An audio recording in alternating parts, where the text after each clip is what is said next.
Hey everyone, and welcome to episode 4 of the Physique Development Podcast. So, last week, a bit of a disaster with the podcast. I managed to upload it, and then went to look on it, and then it had all of it taken off. So, we're an episode down, but we're making a comeback. Might try and bust out 2 this week. I'll try my best to. So this week we're going to be discussing how to build muscles. So how do you build muscle?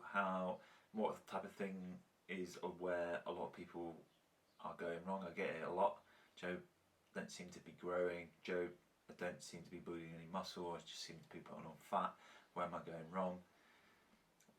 Where we'll be deep diving into how to get more muscle, what is the limiting factors, and what is some common themes that I see with people that don't build or struggle to build muscle. So with building muscle, it is a combination of obviously the nutrition, the training, especially training intensity, and then recovery and repeating consistently. So they are the 3 main factors. That's not episode over. We're going to be deep. We're going to be deep diving. That's not episode 4 done and dusted. We're going to be deep diving into what type of thing, what I mean by that. So training intensity. So making sure that we're getting accessory work or intensifier sets, so stuff that are maybe a bit more higher sets. You're building higher into that RPE 10 range where it's really hard, like it's a really solid intensity that it's going to hurt, and it's, I guess, a little bit sadistic, but them ranges where you have to push yourself quite hard, and the more you do and train, the better you get at getting to those end ranges.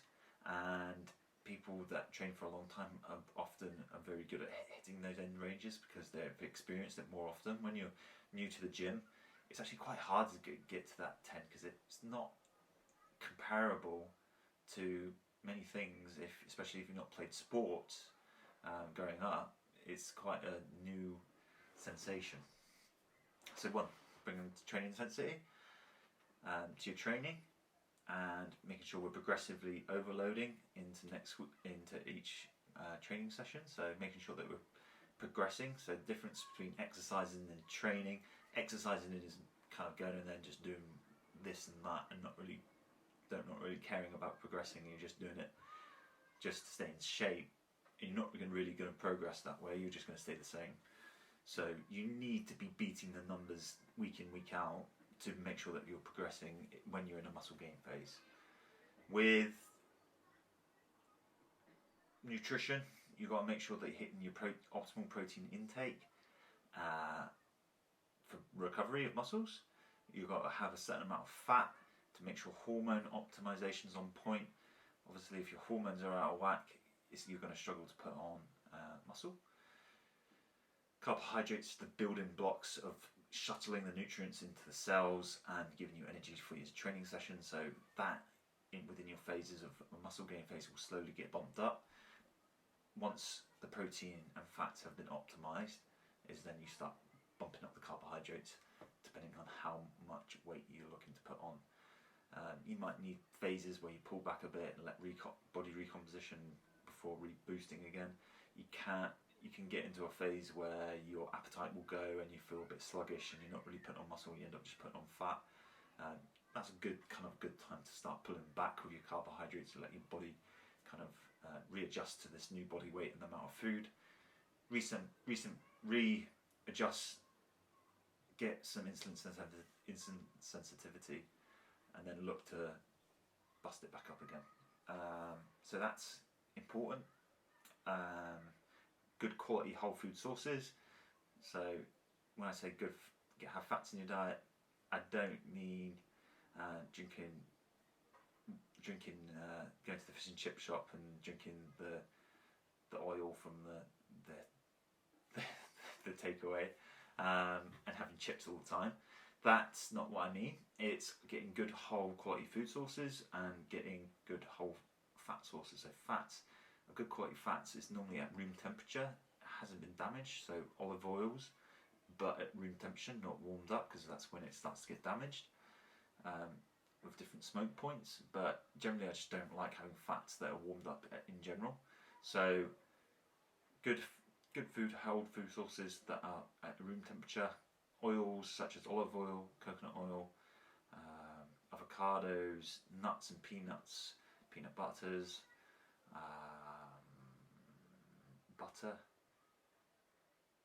and then fats from meat that can generally bump it up as well within certain food sources. Then you go into like red meats and stuff like that. That's quite good for a lot of micronutrients, and you can start choosing maybe a little bit fattier sauce, which will have more flavour. And then dark chocolate as well. I'm quite a big fan of that. High magnesium, an important micronutrient for hormone production as well. Recovery. This is another one, especially with young lads. So lads that are young men that are trying to build muscle and they're struggling, it's normally because their sleep routine is completely out of whack from partying way too much. So they're thinking, why can't I put on muscle? I'm training super hard. But all you're doing is kind of burning the candle at both ends. So what that kind of means is you're slowly building so much fatigue that you're going to end up overeating, having too much food, having a massive amount of accumulation of fatigue, so you can't push them end ranges in your training, and also the excess calories from the drinking as well. So normally just simply from partying too much and too much social life. So I'm not saying social life you need to stop.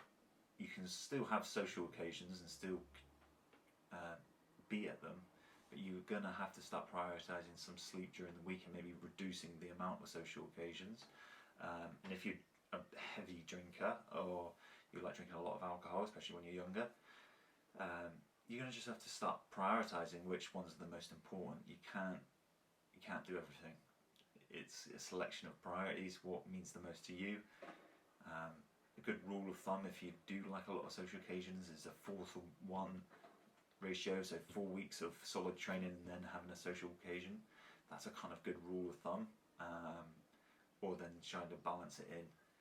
So 4 weeks of hard training, good nutrition, good sleep, with some social occasions in there, but not drinking, and then have one social occasion where you are allowed to drink. It's quite a good way of balancing it, in my opinion. For me, when I did that, when I started getting the combination, so I finished uni, I was drinking quite a lot, having quite a lot of social occasions. I pulled it back. My training was in the right spot.